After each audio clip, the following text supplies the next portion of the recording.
Hey, welcome back to Milton Daily Homes. Chuck here. We have a list of 17 properties today, and I hope you had a great weekend. What we do every Monday is we just click on this price button right here. Whenever we do a multi-day list, it tends to go by the day, not by the price. So we'll order from low to high. Like I said, total of 17 here. We start off with two that are pretty much entry point price-wise for really anything, like any sort of non-condo apartment style of home in Milton. So 257 gets you this one here on Woodward. Same one, or very similar. It's a different complex, but it's coming up afterwards for a little bit more. The two downsides for something like this is you don't have a garage, you have surface parking that's exclusive use, and there is only one parking spot. When you have a garage, typically you have a driveway, so if you have two cars, this one may or may not be the right fit. Sometimes people get away with putting them in visitor. There's a gas stove here. But what's interesting, it is an electric baseboard heat, but it looks like they have put gas in here, which is nice. So you might even be able to convert. The problem is putting the ductwork into these homes can be a little bit complicated. You do see that there's a little bit of something on the walls here, and that might be related to the type of heat, but you can see the baseboards right there. So anyway, typically that's what we find. Sometimes in these, they are gas heated by a fireplace, and then they also sometimes have the gas stove. Either way, it's a benefit. I think it's a pretty good price for this one. There's another one just down the street here for a little bit more. I don't know anything else beyond the fact that it's an end unit, but it's still same thing. Surface parking and electric baseboard heat, possibly not with the gas here. So I would take the first one just from what I'm seeing so far, but there's no photos here. And then this one on McKay, backs onto green space. On the north side of McKay, you back onto the Union Gas Trail. It's very nice and private. Lots of people like to have hot tubs in this area when they're backing onto this side. I can tell based on room measurements which model it is. So it's an Amesbury or Brennan model, 1130 square feet. There's one big room on the main floor plus a kitchen. And you go upstairs and there's one full bathroom up there. No finished basement. We have seen this model sell for just a little bit over $400 with a finished basement. So if it's half decent inside, it's got hardwood on the main floor plus laminate upstairs. If it shows well at $389, it might happen. That's the entry point pretty much for non-condo options at this point. We don't see a lot of freehold homes under about $375 these days. So Laurier is $389. If you like something that's a little bit more mature on a bigger lot, then you can go with something like this. But you're not going to find the same finishes as the new home. But 120-foot lot is probably about 40 feet deeper than what you'd find on something like McKay, although the green space makes it seem much deeper. But that's a pretty standard size for a Mattamy townhouse, is 80 feet. This one's 120, but you're probably going to have to do a little bit of work. And Laurier can be a bit of a busier street too. So Duncan Lane faces train tracks, so you're like, they're right there. There's really nothing blocking you from the train. So it wouldn't be my first choice personally, but there's a buyer for every home, and the homes on Duncan Lane don't tend to really see a lot of adjustment for being close to the train. I don't know if people feel like maybe it's more private, that there's no neighbors in front. I'm not sure, but for me, I think the noise from the train would kind of turn me away. It's got a wide open front entrance, but what happens when you have that is you lose space in the home. So there's just one family room plus a kitchen and dining area. So I don't think they're that far off on price given what else is sold. I don't know if the photos really give you a good idea of what it's about, though. It kind of seems small based on the pictures. Waters is a 4-bedroom townhouse at $439, which means it's probably at least 1,700 square feet for the 4-bedroom. Beyond that, I don't have a lot of information here. The description doesn't say a whole lot. Tupper is $445. These are about 1,800 square feet. And the parquet floor, at least it's not that honey-colored yellow. It's a little bit more of a brownish tone, which makes it seem a little bit better. It's a really open concept, nice main floor here, and upstairs you've got 3 bedrooms. They've also finished the basement with a washroom, and it's clean and tidy, and they've got a nice looking bathroom down there. So overall, now I don't know if it has grass. We've talked about in past episodes, you probably want a balance of deck or patio to grass at about 50-50. So if it's like 80 or 90% deck, you can turn away some people. Although there is a small core audience that does not want to cut any grass in their backyard. Overall, 445 might work out for them. It does, for the size of the home, it does compare. Tupper can be a busier street. There's a lot of cars whipping around the corner there. Giddings is 469. And now we're dealing with a semi-detached over 2,000 square feet.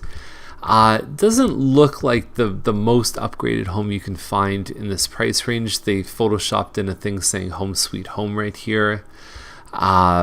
I don't know, it's okay. I could see it working based on what else is out there. It seems okay. Ruddy Crescent is 534.8, and nice looking home. It's probably missing the hardwood floors that people would expect in this price range for a semi. They're pretty close to the upper end of what semis go for. We're talking about we're around 2,000 square feet plus the finished basement. But what they have that a lot of them don't is they've got this nice little spot in the back, which is, green space, right? So there is a fair amount of finished space here. We've talked about this location in past episodes about how there's, a apartment building happening. There's school there. There's a bit of green space. So just depending on where you are on Ruddy, you've just got to watch it.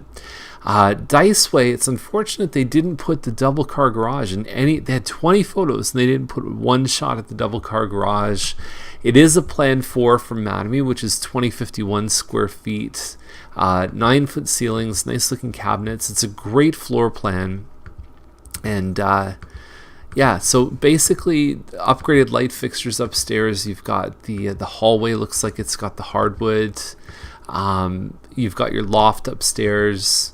And yeah, this one looks pretty good. I like the looks of this one. It is a little bit high, I feel, at 594.9.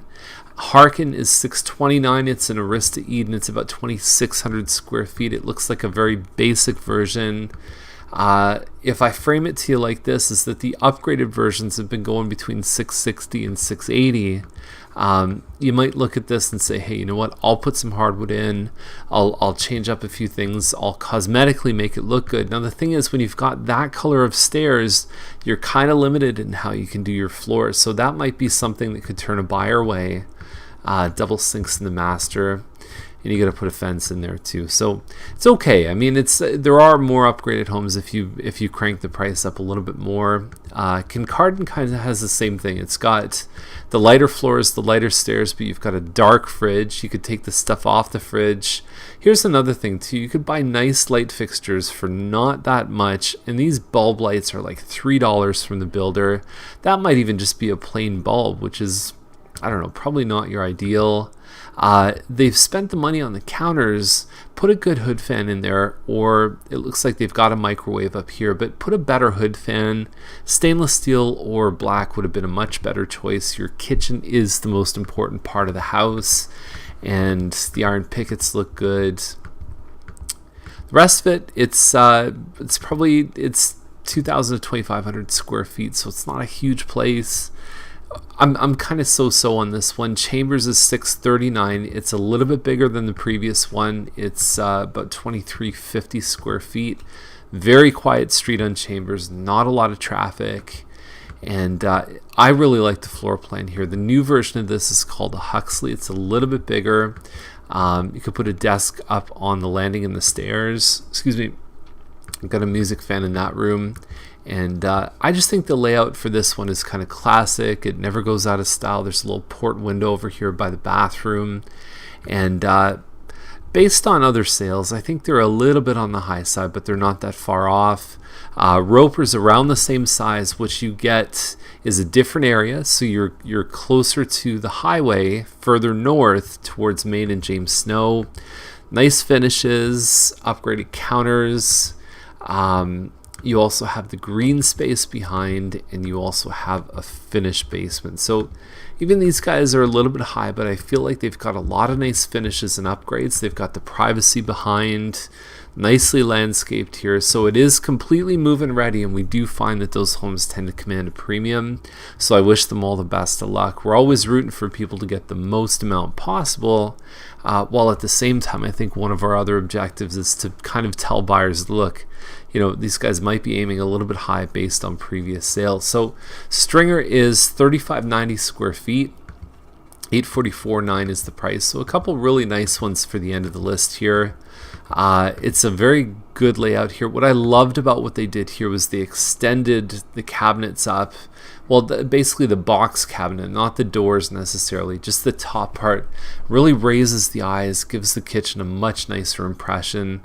Granite counters here too, built-in appliances, California shutters, nice photos, well landscaped. That tree will really create a lot of privacy as it continues to grow, and very nice. And Stringer is another street like Chambers that is extremely low traffic. So if you don't live on Stringer, you probably don't even drive on that street at all. So it's great for kids street hockey.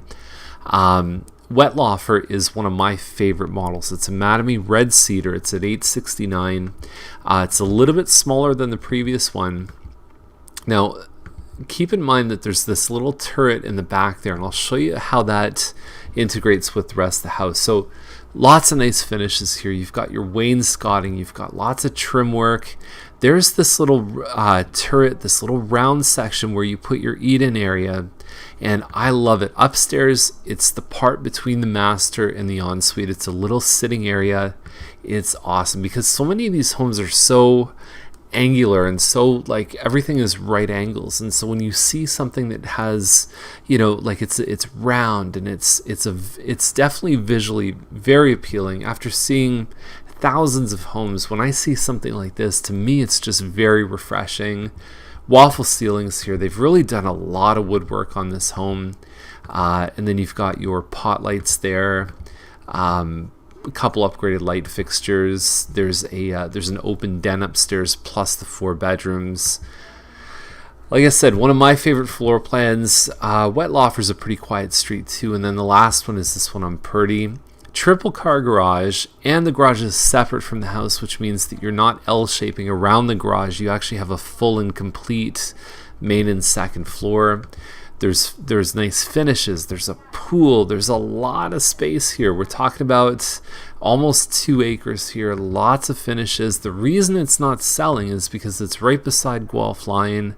But if you can deal with a bit of noise, like this home, if you put it into the subdivision, probably goes at $1.1 million. So, you know, I think they've adjusted adequately, and they've been on the market a long time, so there's probably a little bit of stigma around it. But for this kind of money, for that property, for that house, the pool, everything all in, like you couldn't even build this home for that price. So I've got to say I give this one a bit of a thumbs up if you're okay with that road noise once again. So that's the list for today. Any questions, give us a call. And we're running tours 7 days a week. I think we're taking the month of August off for the buyer class, although if you do want a class this month, we could definitely hook it up if there's enough interest. So just let me know, email, give me a call, say, hey, I want a buyer class in August, and we'll put it together. So have a great day. We'll see you tomorrow.